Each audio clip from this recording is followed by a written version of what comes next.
A'udzubillahi minasyaitonirrajim. Bismillahirrahmanirrahim. Alhamdulillahirabbil alamin. Nahmaduhu wa nasta'inu wa nastaghfiruh. Wa na'udzu billahi min syururi anfusina wa min sayyiati a'malina. May yahdihillahu fala mudilla lahu wa may yudlil fala hadiya lahu. Asyhadu an la ilaha illallah wahdahu la syarika lahu wa asyhadu anna Muhammadan 'abduhu wa rasuluh. Subhanaka la ilma lana illa ma 'allamtana innaka antal alimul hakim. Allahumma 'allimna ma yanfa'una wanfa'na bima 'allamtana wa zidna ilma. Allahumma ati anfusana taqwaha wa zakkiha anta khairu man zakkaha anta waliyuha wa mawlaha. Rabbi yassir wa la tu'assir, Rabbi tammi bil khair, amma ba'du. InsyaAllah kita sambung tadabbur surah An-Nahl ayat 56.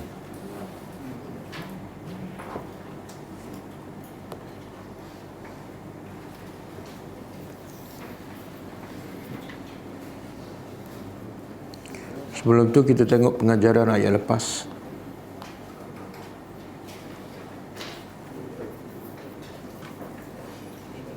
Ayat 53.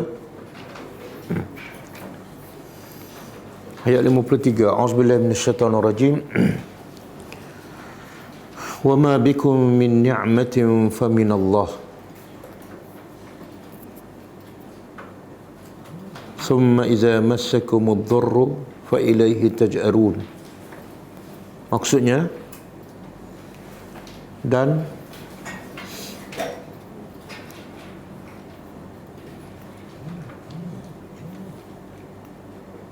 apa sahaja yang berada dengan kamu daripada apa sahaja nikmat, maka ia adalah hanya daripada Allah.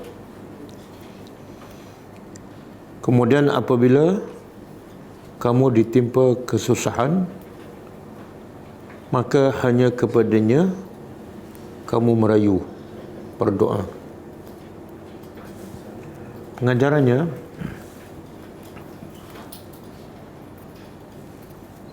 pertama,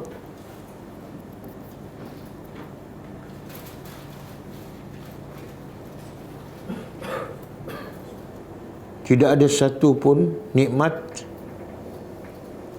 yang ada pada semua manusia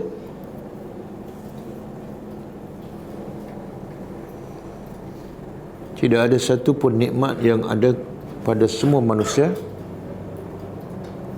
melainkan semuanya adalah dari Allah dan milik Allah.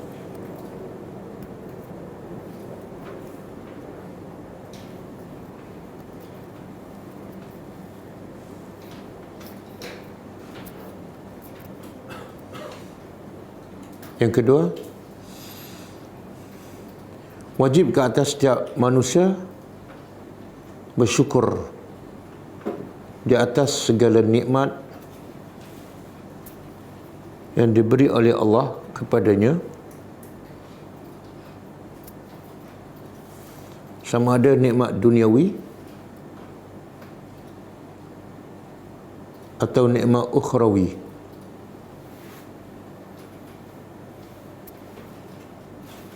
Sama ada nikmat zahir atau nikmat batin.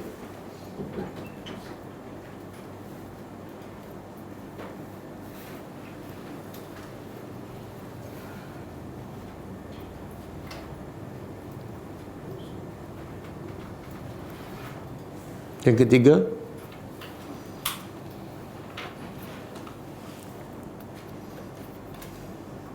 cara manusia bersyukur atas nikmat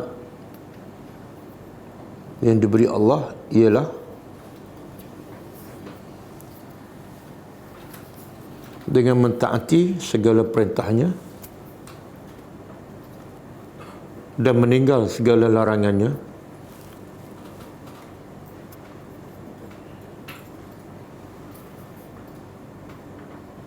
dan dengan memperbanyakkan amal soleh yang selari dengan sunnah Nabi sallallahu alaihi wasallam.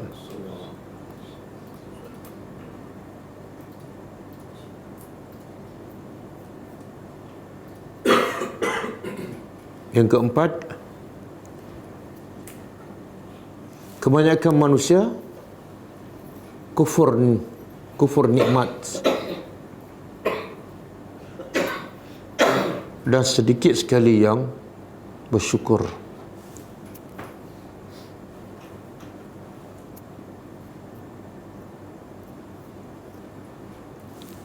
Kerana kebanyakan mereka merasakan bahawa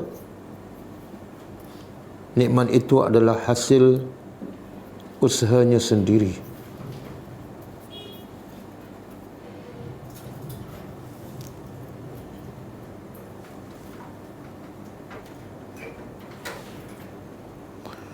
Sedangkan manusia tidak mampu berusaha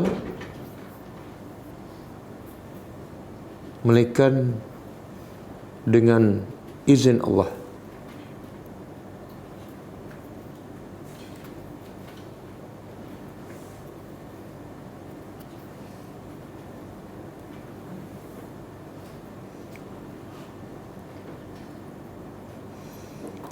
Okey, ayat 54.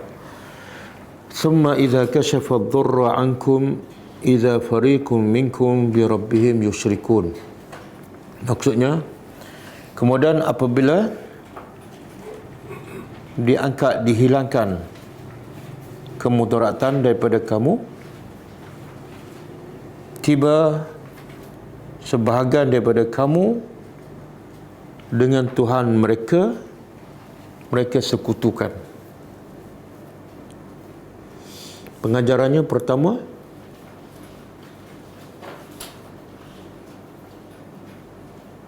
kebiasaannya manusia hanya akan merasai, kebanyakan manusia hanya akan merasai nikmat sesuatu perkara itu apabila telah hilang nikmat tersebut daripadanya.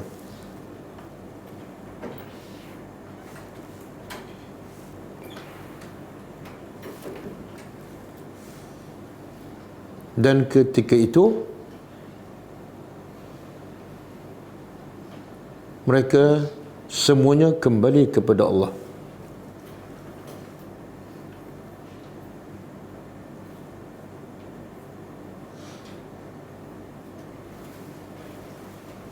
Untuk mendapat kembali nikmat yang hilang.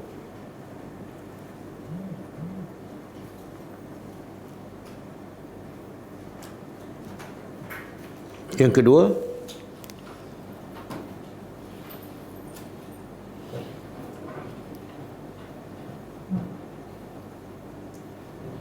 tetapi sifat buruk manusia apabila diangkat musibah daripadanya, kebanyakan mereka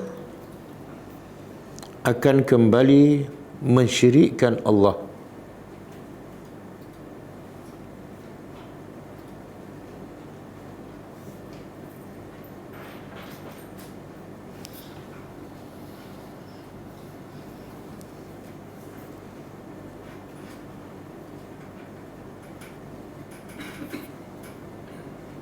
Yang ketiga,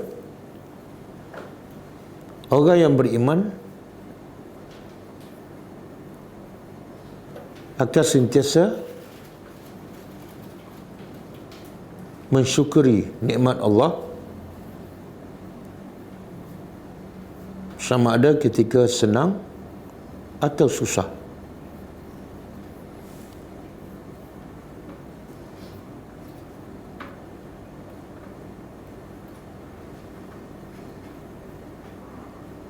Manakala orang yang tidak beriman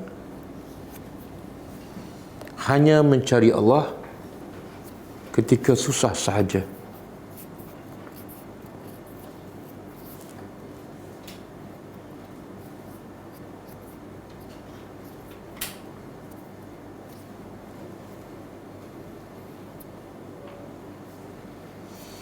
Ayat 55, liyakfuru bima atainahum wa tamatta'u fasawfa ta'lamun.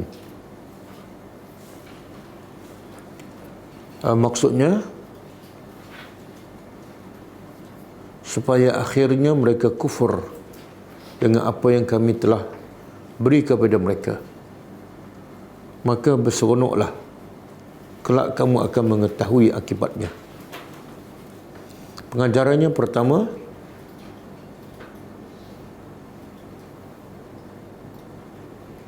Allah akan menyesatkan manusia semakin jauh daripada kebenaran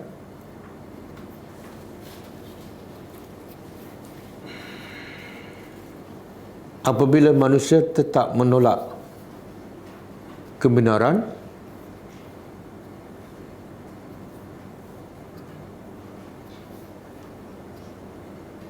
walaupun telah diberi peringatan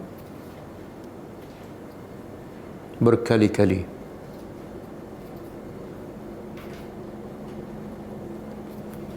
Yang kedua,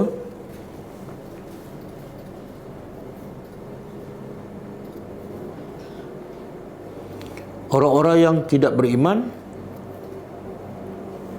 matlamat hidup mereka hanyalah untuk berseronok dan berhibur.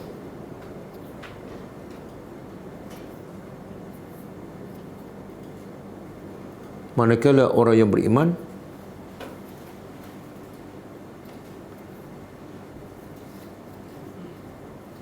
sentiasa bersungguh-sungguh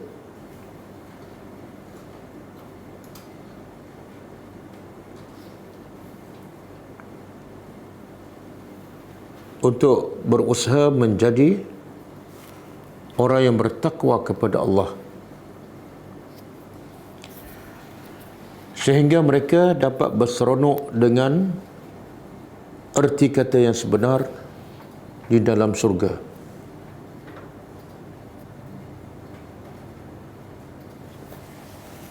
Okey, kita sambung tadabbur.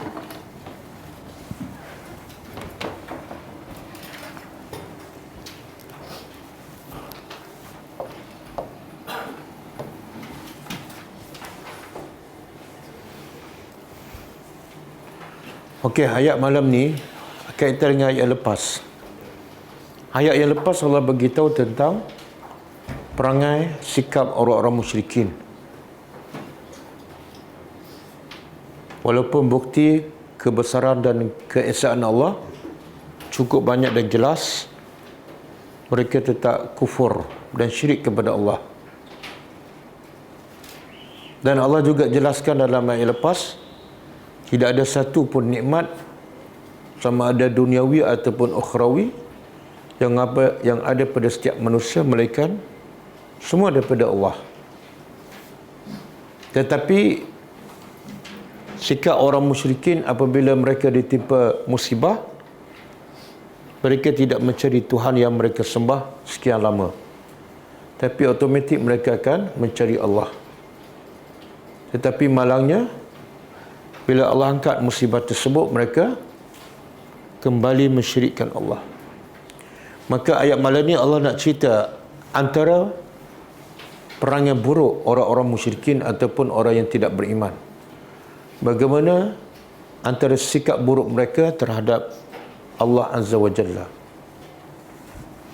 Okay, a'udzubillahi minasyaitanir rajim. Wa yaj'aluna, dan mereka menjadikan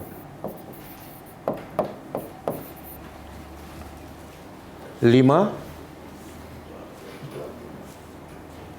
li untuk ataupun bagi ma apa yang la ya'lamun, apa yang tidak mereka mengetahui.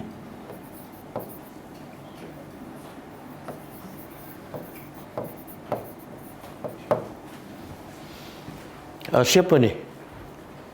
mereka yang tidak mengetahui, iaitu mereka yang tidak berilmu, mereka yang tidak boleh memberi apa-apa manfaat ataupun menolak apa-apa mudarat. Siapa ni? Berhala. Jadi mereka yang pertama siapa? Orang-orang musyrikin.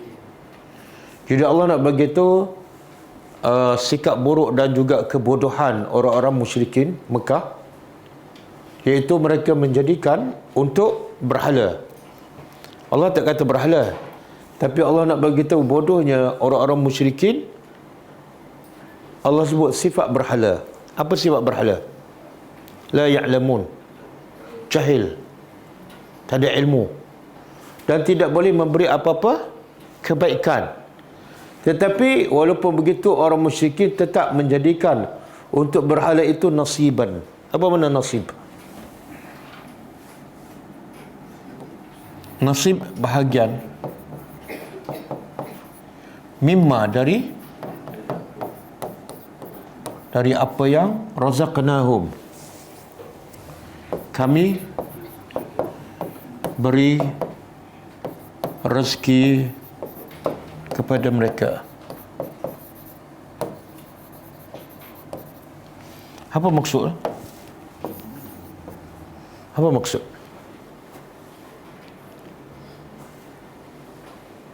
Ini ayat ni dah lengkap ni setakat tu.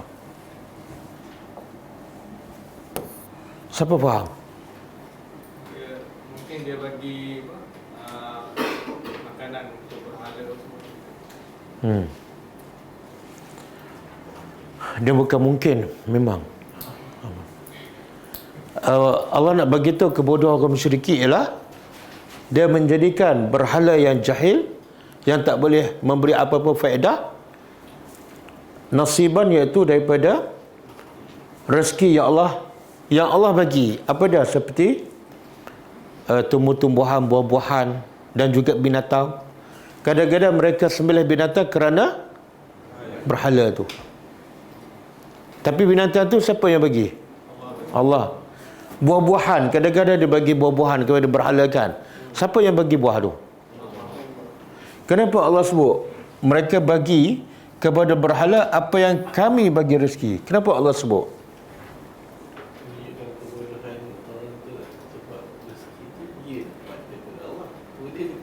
Rezeki tu Allah bagi. Sepatut bila rezeki tu daripada Allah, sepatut dia bagi mengikut kehendak Allah. Bila Allah bagi rezeki, Allah perintah supaya bagi pada siapa? Bagi pada siapa? Ya Allah banyak mencela dalam Quran, wala yahuddu ala ta'amil, bagi pada orang berhajat, bagi pada orang miskin. Sebab rezeki itu daripada Allah. Bila nak bagi, kena ikut arahan Allah. Tapi dia bagi ikut kepala nafsu mereka.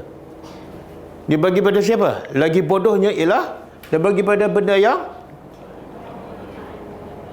tak boleh memberi apa-apa faedah. Jadi dia ambil rezeki Allah, dia sembah berhala. Sepatutnya kalau kamu sembah berhala, jangan ambil rezeki Allah. Mintalah rezeki daripada berhala. Berhala bagi musangking. Dan kalau kita perasan, biasa yang sembah berhala dia letak buah apa depan tu? Orang. Dia antara berhala yang disembah dengan yang penyembah, logiknya siapa lebih mulia? Penyembah, siapa lebih mulia? Bukan yang menyembah kan yang disembah? Ya? Yang disembah lah, sebab yang disembah tu Tuhan. Logiknya yang lebih mulia ialah berhala. Tapi yang menyembah makan musangkin, yang disembah makan orang. Hormatlah sikit Tuhan kamu kan. Patut kamu makan orang, berhala tu bagilah musangking blackton ke. Nampak tak bodoh tu? Dia nak muliakan berhala tapi bagi makanan lah yang dulu kini selama-lama orang je. Kamu sendiri tak hormat berhala kan? Kamu makan sedap. Nampak kebodohan. Dia lah ambil rezeki Allah, sembah Tuhan lain. Lepas tu bagi pula benda yang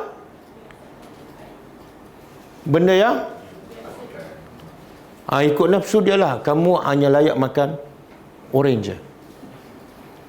Kenapa dia tak bagi musangking? Kenapa?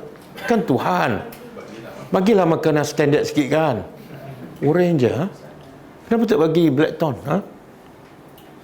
Udang merah ke? Cuba fikir, kenapa tak bagi? Makanan raja dengan makanan rakyat biasa, makanan siapa lebih istimewa? Raja lah. Ini makanan Tuhan dengan makanan kamu sebagai penyembah. Sepatut berhala tu makanan lagi istimewa. Kenapa bagi?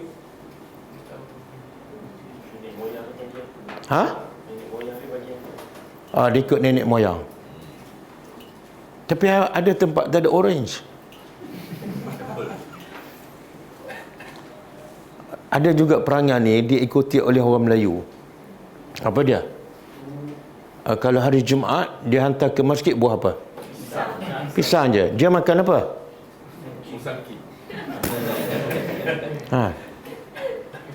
Dulu kini selama-lama pisang, betul tak? Pernah tak kita pergi masjid ada udang merah? Tak ada. Kalau ada udang merah, bankrupt orang yang bagi tu. Betul kan? Kenapa dia bagi pisang je? Nak begitu perangai ni, perangai tak tahulah perangai buruk ke perangai cantik. Kenapa dia bagi pisang je?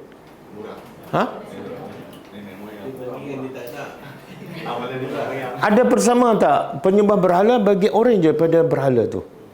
Lebih pada tu dia tak bagi. Orang Melayu pula bagi pisang je pada yang pergi masjid. Kenapa tak bagi anggur ke kan? Harum manis ke? Kenapa pisang? Yang kamu bagi sebenarnya nak apa? Nak pahala ke nak apa? Kalau nak pahala, Allah kata apa dalam Quran? Wa yat'imuna ala hubbihi. Dia bagi sentiasa bagi makan benda yang paling dia suka. Yang paling dia suka, yang paling mahal lah. Yang paling lazat. Bukan pisang dah 2 tahun dia tak makan tapi bagi ke orang. Itu perangai buruk kan? Orang dia bagi apa? Yang dia tak suka. Dia bagi yang dia suka. Ada persamaan ni. Okey. Cuba buka surah Al-An'am 163. 136.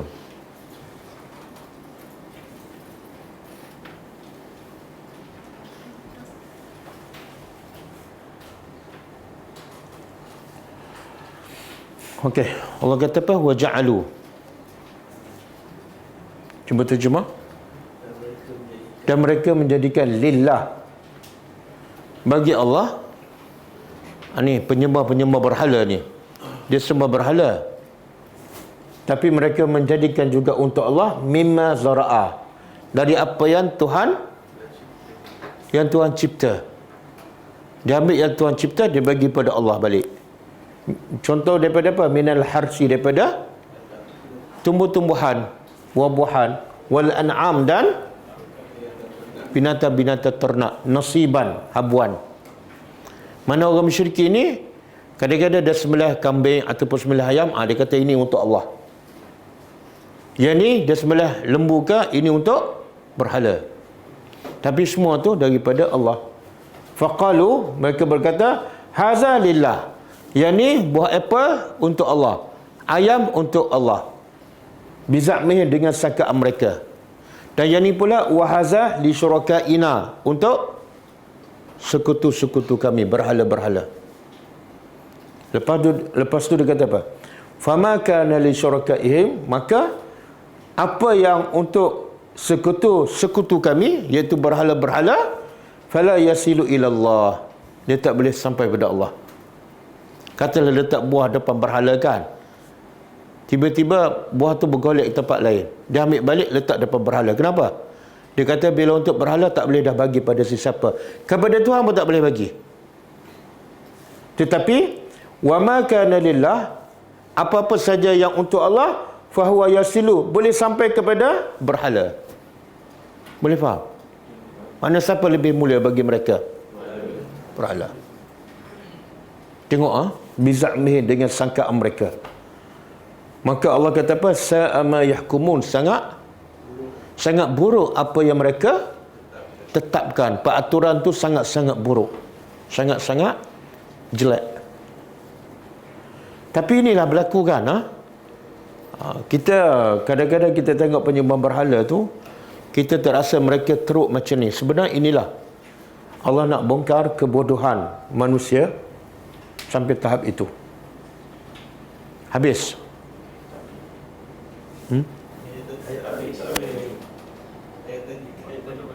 Ayat tadi tak habis lagi.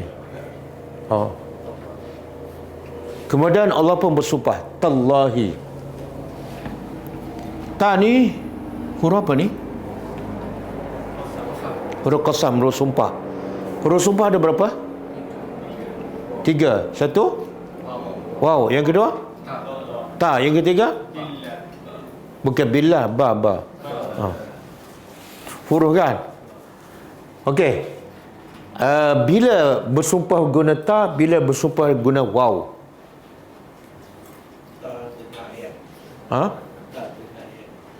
Ta kat tengah-tengah ayat.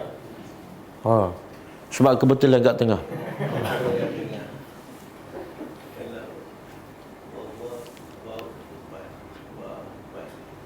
Tak juga.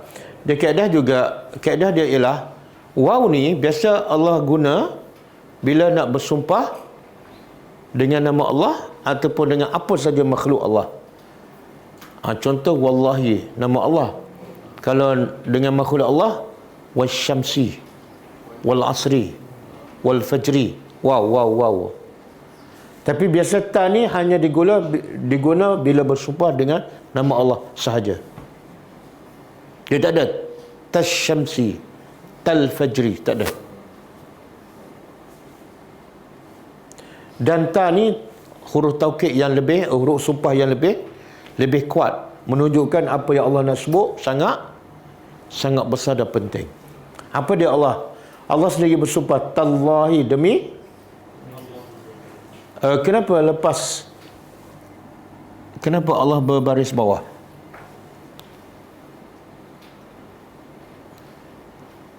Kenapa berbaris bawah? Cepat. Yang belajar bahasa Arab. Yang tak belajar bahasa Arab jangan jawab. Kenapa berbaris bawah? Sebab semua huruf qasam adalah huruf jar. Huruf yang membaris bawahkan isim selepasnya. Selepas huruf qasam, huruf sumpah mesti baris bawah. Orang bersumpah wallahi, wabillahi, watallahi. Tak ada orang sumpah wallahu. Kalau wallahu bukan huruf qasam. Demi Allah, latus alunna, 2 harfu taukid, pasti.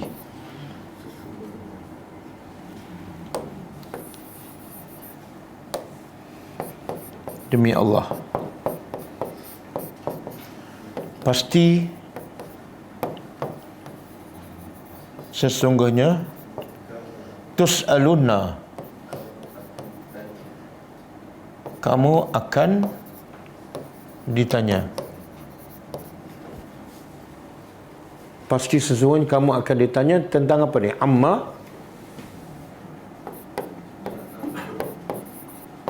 tentang apa yang kuntum, adalah kamu taftarun. Taftarun iftira.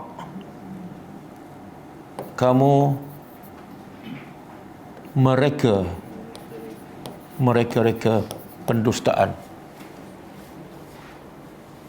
Yang kamu ambil rezeki daripada Allah, sembah berhala, yang kamu kata ini untuk berhala, ini untuk Allah, semua yang kamu dusta, yang kamu reka-reka, semua akan disoal. Tidak ada satu pun yang terlepas. Tapi ini untuk orang musyrikin. Tapi untuk kita akan ditanya tak? Semua nikmat yang Allah bagi pada kita, sihat, panjang umur, berfikiran waras, mata terang, telinga clear, semua akan disoal. Ada apa dalilnya? summa latus'alunna yauma izin, summa latus'alunna yauma izin anin na'im. Kemudian latus'alunna, sama, pasti sesungguhnya kamu akan ditanya bila yauma izin, hari itu, iaitu hari kiamat. Tentang apa? Ani semua nikmat, walaupun hanya satu sen. Sebab itulah Nabi ajar kita kan, jangan membazir walaupun sebiji nasi. Kalau tumpah nasi, Nabi suruh apa? Ambil buat apa? Bukan ambil buang, ambil makan. Sebab apa? Yang sebiji nasi pun akan disoal. Berapa ramai yang tak boleh makan 2-3 hari, kamu buang macam tu je, akan disoal. Satu saat masa kita membazir, akan disoal wal asri, demi masa. Faman ya'mal mithqala dzarratin, sebesar zarah kebaikan ataupun kejahatan, semua akan disoal. Okey. Boleh? Jadi ayat di awal ni Allah nak bagi kita apa ni? Kebodohan manusia sampai tahap macam tu. Ambil makanan Allah, rezeki Allah, letak depan berhala. Tapi berhala tak makan pun. Betul? Siapa pernah tengok berhala makan orang tu? Kalau dia fikir dia tak letak dah. Ini bahagian pertama. Bahagian kedua, amaran Allah. Apa yang kamu buat tak akan terlepas. Semua akan disoal. Okey, seterusnya wa yaj'aluna, dan mereka menjadikan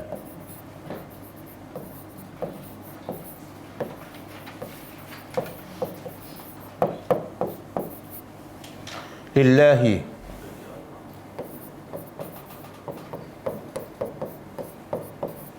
al-banat, anak-anak perempuan. Subhanahu, Maha suci Allah. Bila sebut Maha suci ni apa maksud? Maha suci daripada apa? Daripada kekurangan. Biasanya bila Allah sebut Subhanahu, Maha suci daripada kekurangan apa yang disebut sebelum tu? Apa dia kekurangan yang dituduh, didakwa oleh orang musyrikin? Iaitu Allah ada dua tuduhan. Pertama, Allah ada anak. Yang kedua, Allah ada anak perempuan. Dua tuduhan dusta.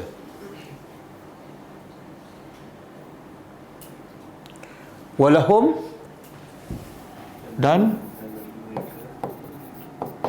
bagi mereka, ma yashtahun, apa yang mereka suka. Ini penyakit ni. Allah nak bagi tahu penyakit besar orang musyrikin apa dah? Dia buat apa-apa semua berdasarkan yang disuka, bukan yang Allah suka. Jadi apa saja yang manusia buat berdasarkan yang dia suka, dia menyerupai orang musyrikin. Kenapa buat? Saya suka. Yang ni daripada Nabi, kenapa tak buat? Tak sesuai dengan nafsu. Ada ciri-ciri orang musyrikin Mekah. Tengok perasan tak? Orang musyrikin ni dia sembah berhala dan juga sembah malaikat. Dia kata apa? Malaikat tu anak Tuhan. Perasan tak percanggahan pegangan mereka? Cuba perasan.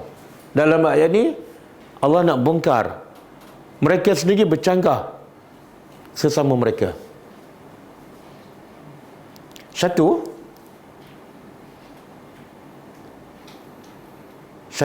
dia tinggikan kedudukan malaikat sampai tahap macam Tuhan. Kan? Malaikat hamba Allah. Cuba buka surah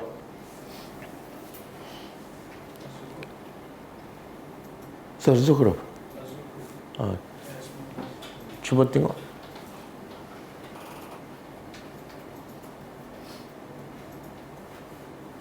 Okey. Waja'alu, mereka menjadikan al-malaikah, para malaikat itu yang Allah kata allazihum ibadur rahman. Malaikat itu sebenarnya ialah hamba ar-Rahman, bukan Tuhan, bukan anak Tuhan. Malaikat itu hamba. Tapi akhirnya orang musyrikin menjadikan malaikat yang sepatut jadi hamba jadi apa? Inasa, anak perempuan Tuhan. Mana daripada hamba diangkat darjah malaikat jadi Tuhan. Anak Tuhan macam Tuhan lah. Tapi dalam masa sama dia rendahkan malaikat. Iaitu kenapa dia kata anak perempuan? Kenapa dia tak kata malaikat anak lelaki Tuhan? Kenapa? Sebab orang musyrikin Mekah cukup benci dengan anak perempuan. Bila dia benci, dia bagi pada Tuhan. Anak lelaki yang aku suka, anak perempuan aku tak suka, ini anak kamu. Nampak tak? Satu masa dia tinggikan malaikat daripada hamba jadi Tuhan. Satu masa juga dia rendahkan malaikat daripada anak lelaki jadi anak perempuan yang dia benci. Nampak tak? Bercanggah. Pengajarannya apa? Manusia bila buat apa saja bukan sumber daripada Al-Quran, mesti bercanggah. Sama ada mereka sedar ataupun tak, mesti ada percanggahan. Yang tak ada bercanggah hanya Quran je. Sebab tu undang-undang manusia selalu tak bertukar. Sebab apa bertukar? Tak sempurna. Sebab dibuat oleh manusia yang tak tahu apa sebenar, apa kelemahan manusia. Manusia tak tahu. Tapi bila Tuhan buat undang-undang untuk manusia, Tuhan tahu apa yang terbaik untuk manusia. Sebab tu bila Tuhan buat undang-undang, kekal selama-lamanya. Tak ada perubahan. Okey. Kemudian Allah tanya, Allah buka minda. Asyahidu khalqahum. Mereka tuduh, mereka tu dua tuduhan. Satu, ada jantina. Malaikat ada jantina tak? Tak ada. Jadi malaikat ni lelaki ke perempuan? Dia bukan lelaki, bukan perempuan. Itu tuduhan pertama. Tuduhan kedua, anak Allah. Maka Allah tanya, asyahidu khalqahum.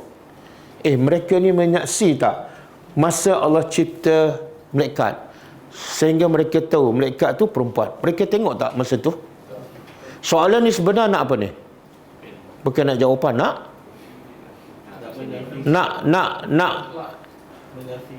nak beritahu pada mereka sebenarnya dakwah mereka sebenarnya tidak ada dalil pun. Semua serkat jarang. Semua adalah tembak.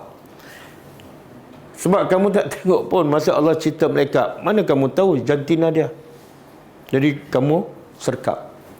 Kemudian Allah kata apa? Allah bagi amaran. Satu kitabu syahadatuhum. Penyaksian mereka, iaitu pembohongan mereka akan dicatat. Dan wa yus'aluna, dan akan bila Allah sebut ditanya tu, dia bukan setakat ditanya, tapi mesti ada selepas itu, iaitu mesti ada balasan. Sebab kalau orang biasa tanya mungkin tak ada apa-apa, tapi kalau Tuhan tanya hamba, mesti ada balasan. Kalau baik mesti dibalas baik, kalau buruk dibalas azab. Okey.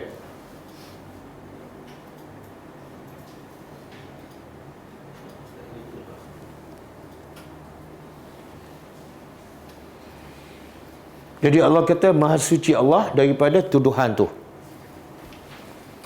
Dan bagi mereka mengikut apa yang mereka suka, bukan mengikut apa yang Allah redha. Okey. Kemudian Allah nak bagi tahu perangai buruk orang musyrik ini. Tadi dia tuduh malaikat tu anak perempuan Allah. Sekarang Allah nak cerita macam mana sikap mereka dengan anak perempuan, iaitu sangat-sangat benci. Yang dia benci tu dia kata anak Tuhan. Sebenarnya dia nak bagi tahu apa tu? Bagi Tuhan tu adalah rendah kedudukan. Yang aku benci ambil pada kamu, iaitu anak perempuan. Okey, Allah kata apa? Wa iza. Ini sikap orang musyrikin terhadap anak perempuan. Dan apabila busyira,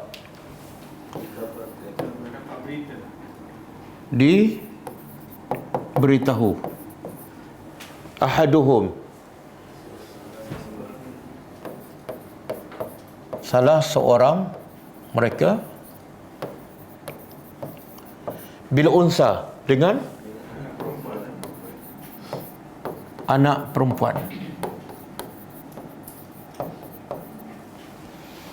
Mana bila mak bapak tu isteri dia mengandung dan dia beritahu anak dalam kandungan adalah anak perempuan, apa sikap ibu bapa tu? Zalla, jadilah, ataupun satu lagi makna zalla, berterusan. Sepanjang hari, jadilah sepanjang hari. Wajhu, wajahnya. Wajah siapa ni? Wajah bapa ataupun ibu bapa. Muswaddan. Muswaddan ni daripada aswad, hitam. Kan hajur aswad kan? Tapi adakah bila dapat berita anak tu perempuan, muka dia bertukar warna hitam? Bukan. Maksudnya ialah sedih, suram,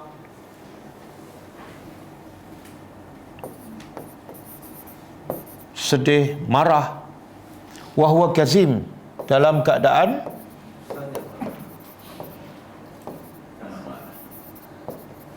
kazim ni apa makna? Nak tahu tanya Ustaz Kazim. Apa makna kazim?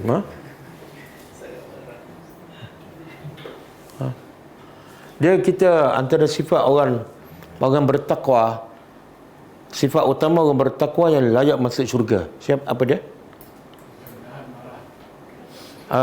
Apa ayat tu?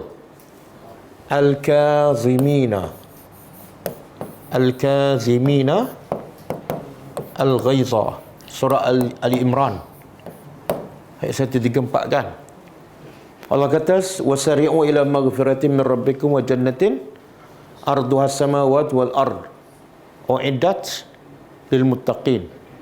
Berlombalah kamu kepada keampunan Allah dan syurga seluas langit dan bumi disediakan untuk orang bertakwa. Siapa orang bertakwa?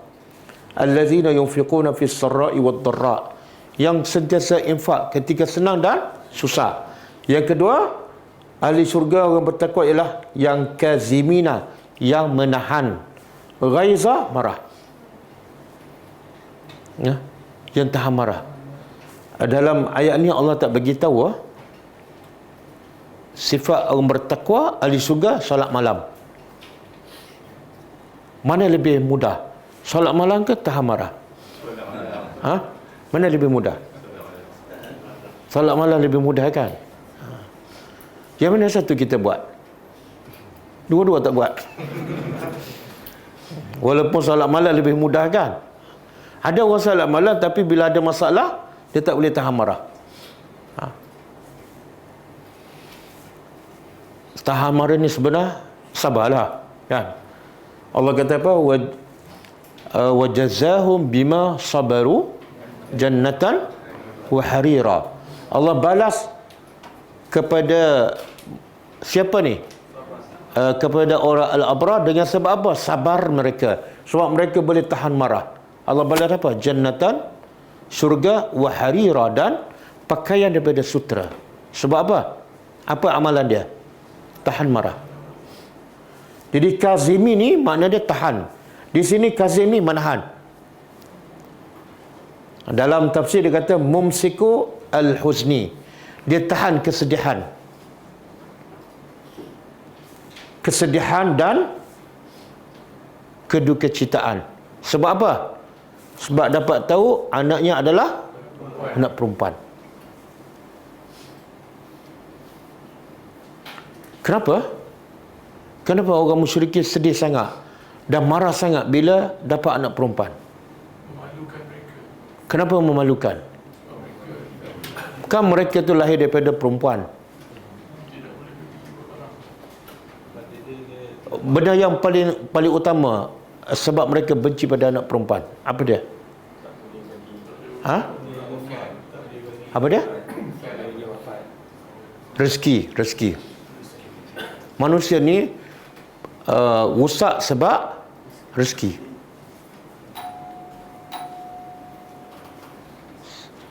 Bagi mereka perempuan tak boleh bantu mereka cari rezeki, kan? Dan tak boleh, termasuklah tak boleh nak berperang. Berperang tu adalah rezeki juga. Kadang-kadang dengan berperang mereka menang, dapat harta rampasan. Perempuan tak boleh nak bantu. Jadi mereka sangat benci pada anak perempuan sebab tak membantu untuk mereka dapat rezeki. Cuba buka surah ni. Surah apa?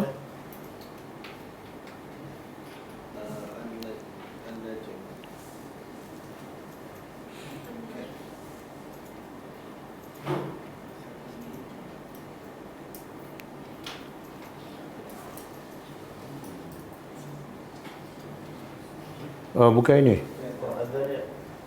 Az-Zariyat dah. Bukan. Al-Isra. Al-Isra.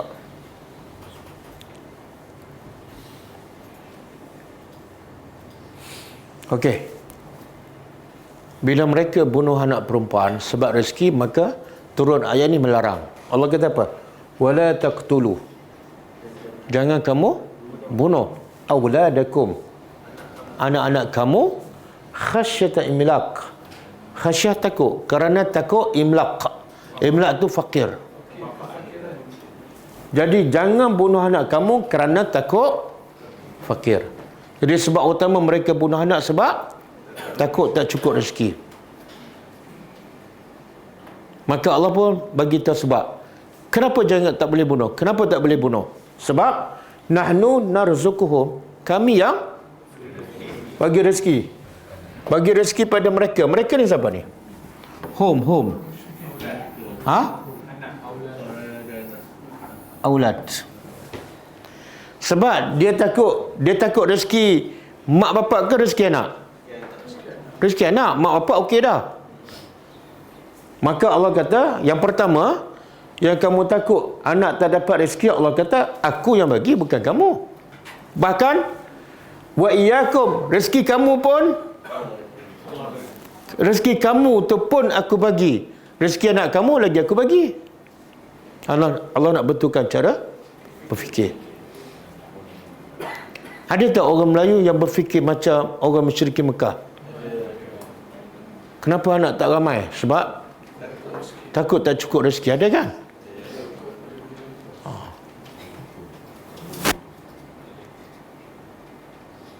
Pasal apa? Bila dia berguru dengan orang musyrikin?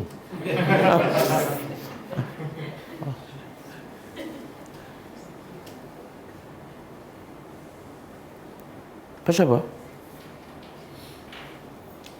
Kenapa manusia boleh berfikir macam tu walaupun orang Islam?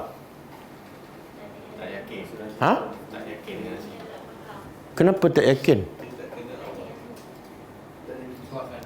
Tapi kalau dia tengok mak bapak dia orang, kan, mak bapak dia orang ataupun atuk-atuk mereka, anak ramai. Dia sendiri pun ada 8 adik-beradik. Sihat walafiat, tak ada seorang pun mati. Bapak dia kerja apa?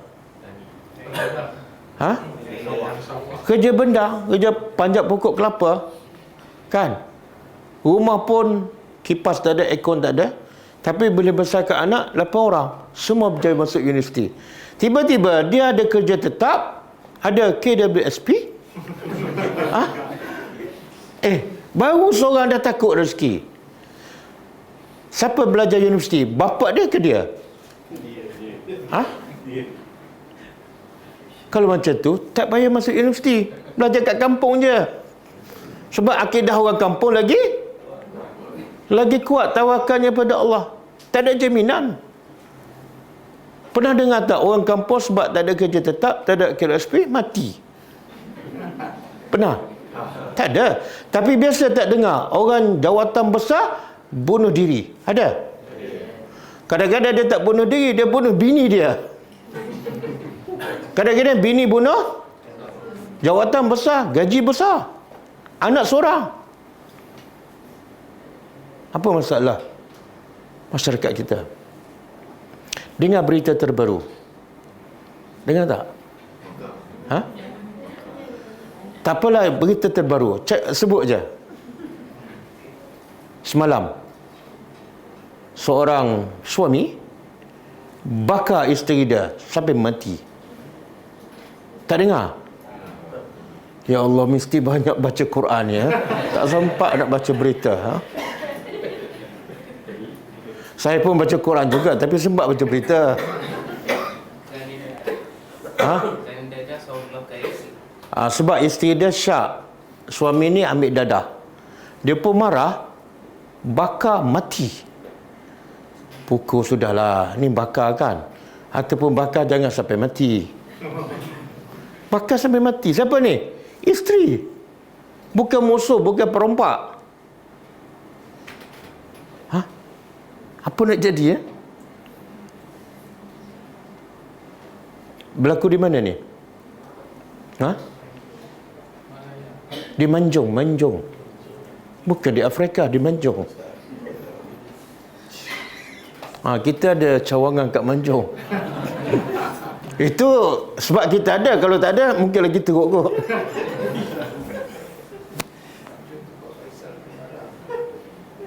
Okey. Semalam juga seorang bapa rogok anak perempuan 2 orang berumur 12 tahun dan 15 tahun selama 7 tahun sehingga anak perempuan mengandung. Berlaku di mana? Di Jeram. Bapa rogok anak sampai mengandung. Berapa lama? 7 tahun.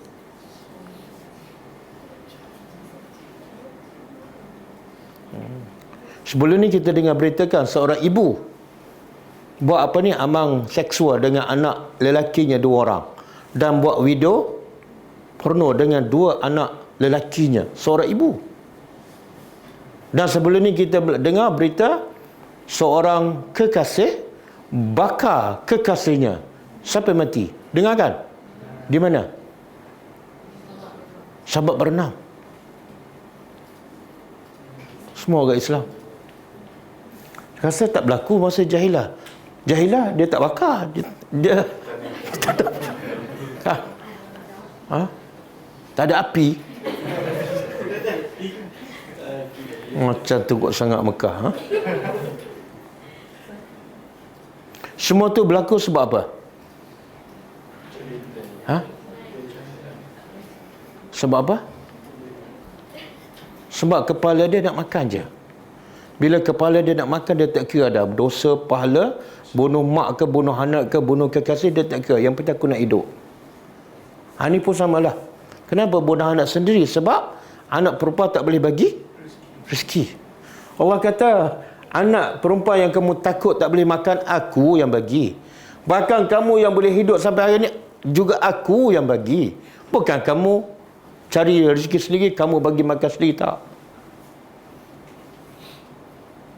Tapi akhirnya bila Nabi berdakwah kan, hilang tak penyakit ni? Hilang.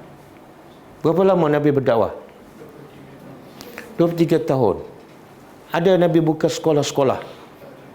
Ada Nabi buka universiti. Ada Nabi buka mak tafiz. Tapi semua masalah masyarakat selesai tak?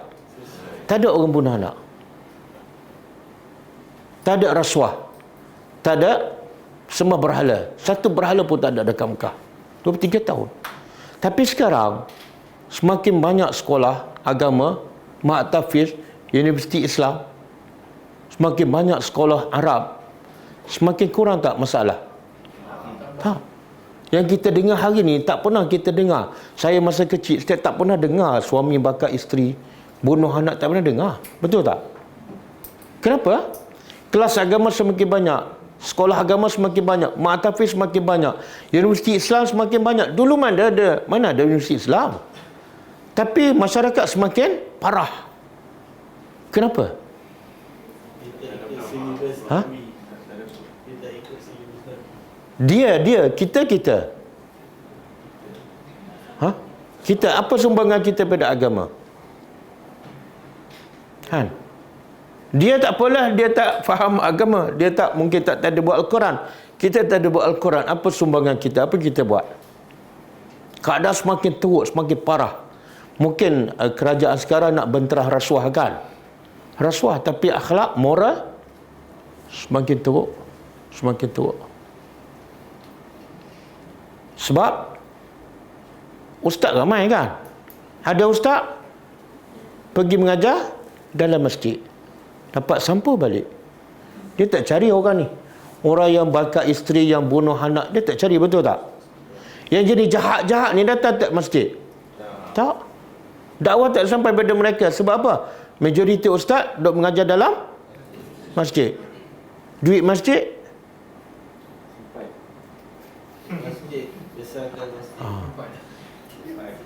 ada kuliah maghrib setiap malam, betul tak? Pergi mana-mana masjid, tengoklah jadual. Mesti ada kelas setiap malam. Tapi yang mendengar 10 orang. Itu pun yang betul-betul mendengar, tapis lagi. Yang betul-betul mendengar. Betul, ini realiti. Guru, ustaz mengajar setiap malam, tapi orang yang sama 10 orang. Betul, saya pernah tengok. Ada satu masjid di satu universiti.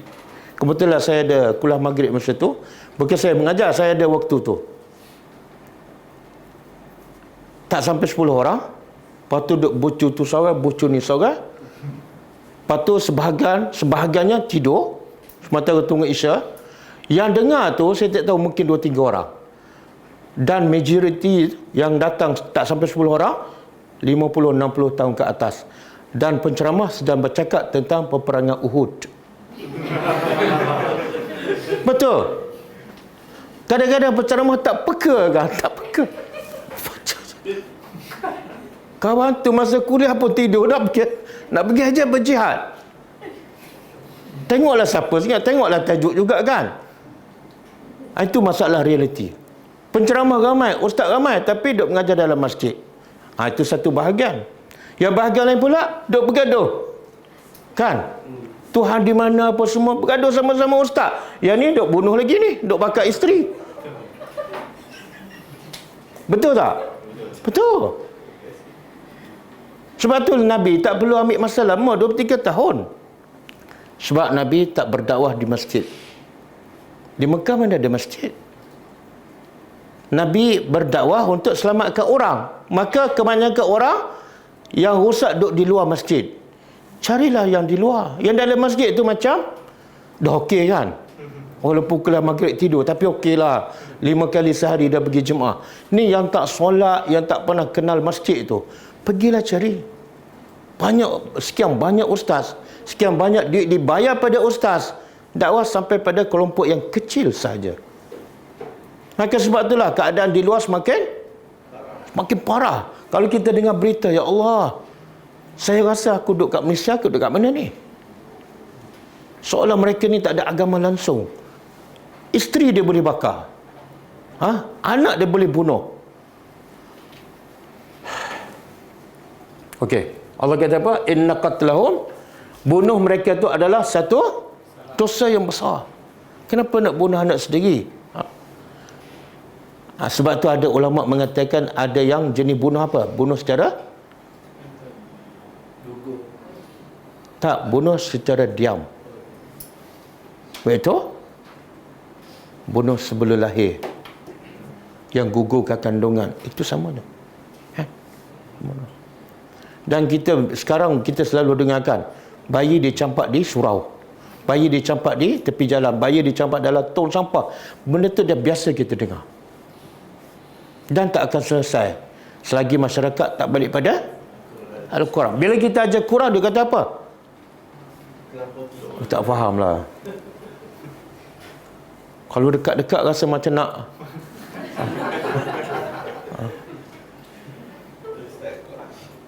dah. Wahwa kazim. Dia menahan keresahan.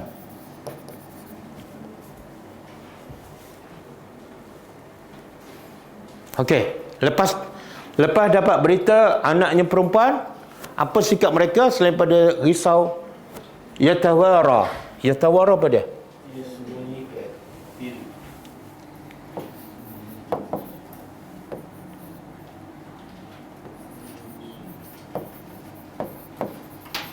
Menyembunyikan minal qaum, dari kaum. Dia sembunyi daripada kaum. Mana siapa ni yang sembunyi? Mak bapak yang dapat anak perempuan tu. Dia sembunyi daripada apa? Kawan dia. Sebab apa? Min su'i, dari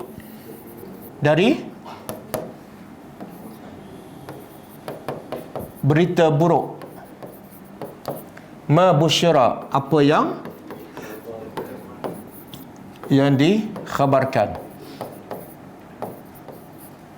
dengannya. Lepas tu, lepas dia sedih, lepas dia risau, gelisah, sekarang dilema baru. Apa dia? Ayum siku, dia confused. Ayum siku, adakah yumsikuhu? Yumsiku mana? Tahan. Tahan ni mana tak bunuh lah. Dia bila dapat berita anak perempuan, dia ada dua pilihan. Satu, tak bunuh. Tapi tak bunuh tu maksudnya, adakah dia membiarkan? Tahan ni makna membiarkan hidup. Tetapi ala hunin, dalam keadaan hina. Kalau dia biarkan anak perempuan hidup, dia akan hina. Dia akan dihina oleh masyarakat. Kenapa? Dia sebenar anak ni anak zina ke anak betul? Anak sah. Logiknya tak salah. Tapi undang-undang jahiliah salah. Bila dapat anak perempuan tak bunuh, satu kesalahan besar. Lepas tu bila dia dapat anak perempuan, dia dalam dilema. Kalau dia biarkan hidup, dia akan dihina oleh masyarakat. Ataupun pilihan kedua, yadussuhu. Dia yadussu, menyembunyikan. Tapi di mana? Fit turab, dalam makna apa? Tanam hidup-hidup. Dia tak kata yudufinu tanam mayat. Tak. Mereka bukan tanam mayat, mereka tanam hidup-hidup. Dia menyembunyikan fit turab, dalam tanah, iaitu tanam hidup-hidup.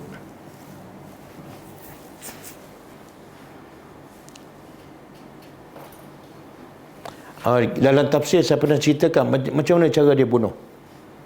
Dia pakaikan cantik-cantik. Ada dua cara. Pertama, bila isteri itu betul-betul nak melahirkan, dia bawa pergi padang pasir, dia korek tanah, kepada isteri itu duduk atas lubang tu. Bila beranak, bayi itu jatuh, kalau nampak perempuan, terus kembus. Kalau nampak lelaki, dia angkat. Itu cara pertama. Cara kedua, dia biarkan hidup. Umur 3 tahun, 4 tahun.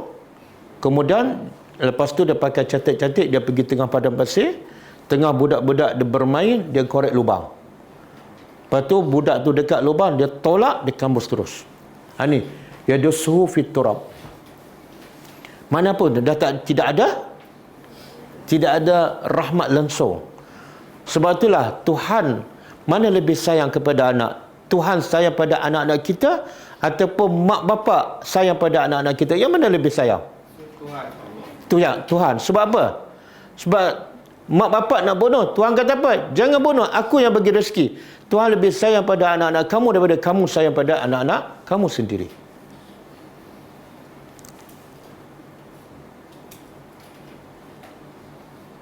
Ramai ni. Pasal rezeki semua hidup hancur. Ala sa'ah, ingatlah, sa'ah, buruknya, ma yahkumun, apa yang mereka tetapkan. Ini dah jadi macam hukuman, peraturan. Siapa dapat anak perempuan, apa aturannya? Bunuh. Kalau tak bunuh, dia menyalahi undang-undang. Tapi timbul soalan, kalau bunuh anak perempuan, macam mana ada lelaki? Kan, logiknya apa? Bila bunuh perempuan, lelaki pupuslah. Kan? Jawapannya, dia bukan bunuh semua. Kan dia ada pilihan ni. Siapa yang tak bunuh, dia tanggung malulah. Siapa yang tak bunuh? Siapa yang bunuh, dikira sebagai hero. Tengok cara manusia berfikir terbalik. Makna apa tu? Buat yang salah, satu kebanggaan. Buat yang betul, satu yang memalukan. Ada tak dalam masyarakat kita? Dia buat betul, dia rasa malu, rasa bersalah. Padahal betul. Dan sebaliknya, bila dia buat salah, dia rasa satu, masyarakat puji dia. Contoh apa?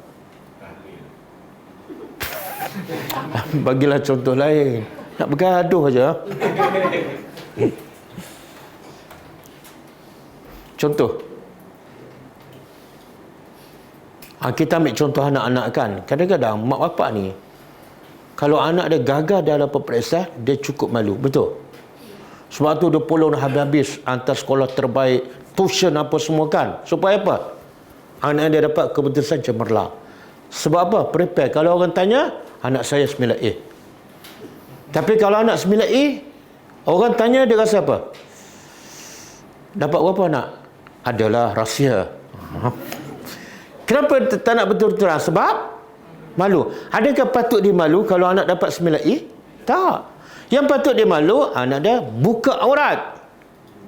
Yang patut dia malu, anak dia tak solat. Yang patut dia malu, anak dia tak baca Al-Quran. Tapi dia tak malu yang tu. Yang malu. Betul tak cara berfikir tu? Sebab tu mak bapak ni kalau soal anak berjaya di dalam akademik, nombor 1. Dia sanggup korbankan apa-apa. Penat letih malam hantar anak tuition. Tapi hantar masjid tak. Hantar kelas agama tak. Sebab apa? Takut orang kata nak jaga nama pada pandangan manusia. Tuhan nombor 2, nombor 3. Inilah perangai ni. Nak jaga nama kepada kaum, kawan-kawan, kampus.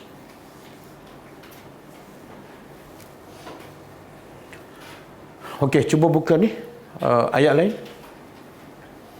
Surah Zukhruf.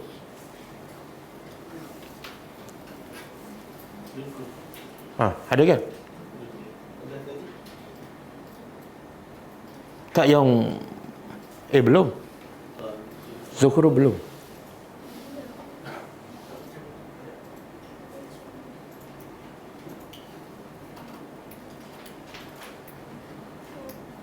Ini Zukhruf. Ini Isra. Zukhruf. Okey. Okey, cuba angkat. Ini 19 kan? Kemudian tengok perangai orang musyrikin. Dia tuduh malaikat tu anak perempuan Allah. Lepas tu dia sembah. Bila dia sembah, apa alasan mereka? Dia kata apa? Wa qalu, mereka berkata, law sya'ar rahman, kalau Tuhan yang penyayang nak, ma abadnahum, kami tak akan sembah malaikat. Apa maksud dia? Kami tak salah. Kalau Allah tak izinkan, kami tak boleh sembah berhala. Kenapa kamu jadi jahat? Ini takdir Allah. Semua berlaku dengan izin Allah. Betul kan? Kenapa kamu tak salat? Saya belum dapat hidayat. Saya dah minta, belum dapat, nak buat macam mana? Hidayat kan milik Allah.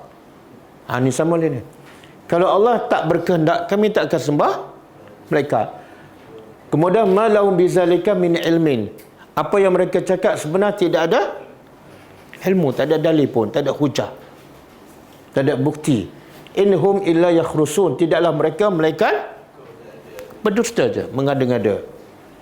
Kemudian am atainahum kitaban min qabli fahum bihi mustamsikun.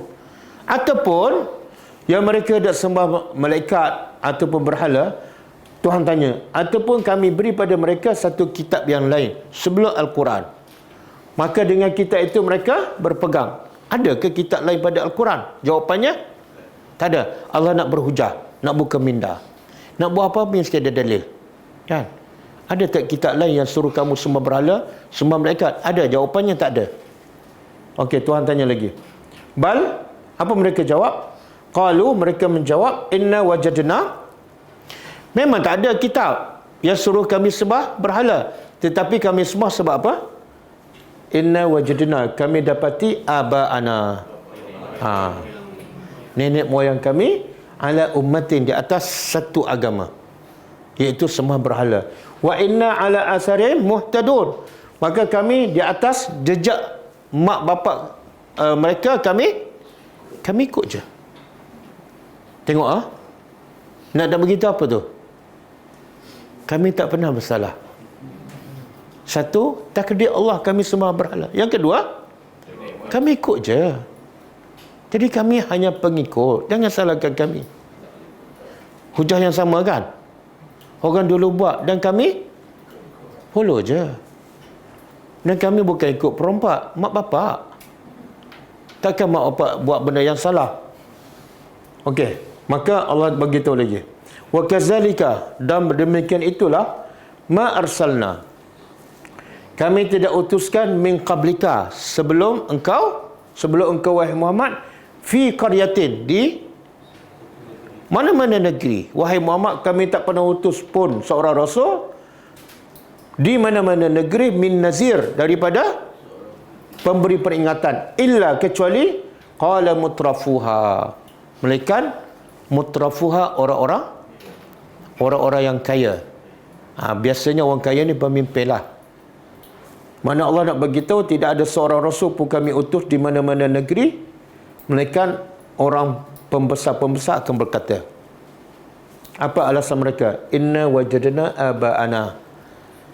Pembesar pemimpin kata, kami dapati mak bapak kami, nenek moyang kami sembah ni. Wa inna ala asarihim muqtadun. Pembesar cakap, yang bawah ni ikut pembesar. Okey? Okey, cuba angkat sikit. Qal, Allah bagi lagi. Allah bagi hujah. Qal, Allah berkata, Nabi Muhammad berkata, awalau ji'tukum. Okey, katalah. Nak kata kamu ada ilmu, tak ada. Nak kata ada kitab lain suruh sembah berhala, tak ada. Yang kamu kata takdir Allah, kamu tidak ada dalil. Sekarang andaian seterusnya, jikalau ji'tukum, aku datang pada kamu, aku bawa pada kamu, bi'ahda. Apa makna ahda? Kita dah belajarkan, kalau pattern dia af'al, akbar, ahsan, afdal, apa makna? Paling. Kalau huda, hidayat. Kalau ahda, okey, wahai Muhammad, bagi tahu pada orang musyrikin, kalau aku bawa datang pada kamu dengan ahda mimma wajadtum, yang kalau aku bawa sesuatu yang lebih jelas, lebih benar daripada apa yang kamu sembah, apa yang disembah oleh bapa-bapa kamu ikut ke tak? Tengok apa dia jawab. Qalu, mereka jawab, inna bima ursiltum bihi kafirun. Yang kamu bawa sebenar bukan masalah ikut nenek moyang, bukan kerana takdir, sebenarnya kami kufur, kami ingkar. Itulah poin dia. Faham tak? Itulah poin dia. Samalah kita cakap dengan orang buat benda-benda yang bid'ah kan. Kami ikut orang dulu. Tanya lagi, okeylah kalau kamu ikut orang dulu. Kalau yang kami bawa lebih baik pada yang kamu, sebab kami ada dalil, kami ikut tak? Sebenarnya yang kamu bawa tu kami ingkar. Boleh faham? Inilah poinnya ni. Kafirun. Sebab kalau kita tanya logik, mana yang lebih baik? Yang ada dalil ke tak ada? Mana yang lebih? Yang ada dalil, ahda. Sepatutnya logiknya, ikutlah yang ahda. Kenapa masih berkeras? Sebab kafirun. Boleh faham? Okey, cukup.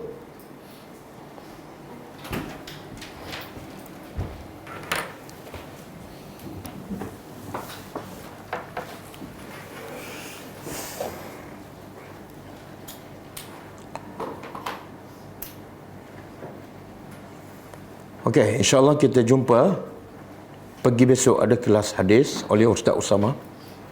Dan malam besok kita sambung kelas tadabbur insya-Allah.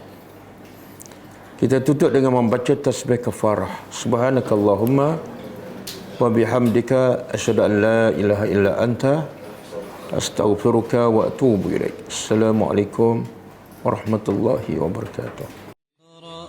كتاب الله ترق جنانه وتنى العظيم